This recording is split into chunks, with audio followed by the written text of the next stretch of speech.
So yun nga, dito ulit tayo sa kabilang Dollar Tree. Tingnan natin to sa late night tayo. Gabi natin susungkitin kung hindi natin masungkit sa araw.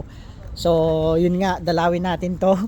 Itong Dollar Tree na to, palapit sa target. So tara, samahan nyo ako mag-hunt dito. Let's go. At ayun na nga po, same letter case sa pinunta natin.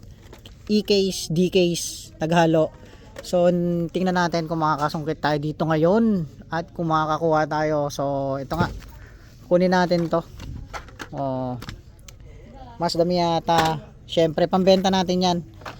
Kit Mustang, tapos kit uli. At ito hindi nila pinapansin to. Solid to. Regular treasure hunt po yan, hindi nila pinapansin.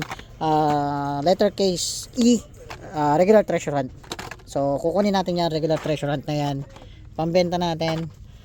At kuha pa tayo. Tingnan pa natin kung may regular treasure hunt pa dito. So iniwan na yata nila. Pero mga 6 na case to ang binuksan dito. So tingin pa tayo ng regular treasure hunt kung makakakuha pa tayo. So yun nga, kuha tayo ng pambenta lang, pambenta. Ibabatch natin yan sa uwi ng Pilipinas. So pabid na lang kaya tayo, no? So ayun nga, kuha lang tayo ng pambenta natin.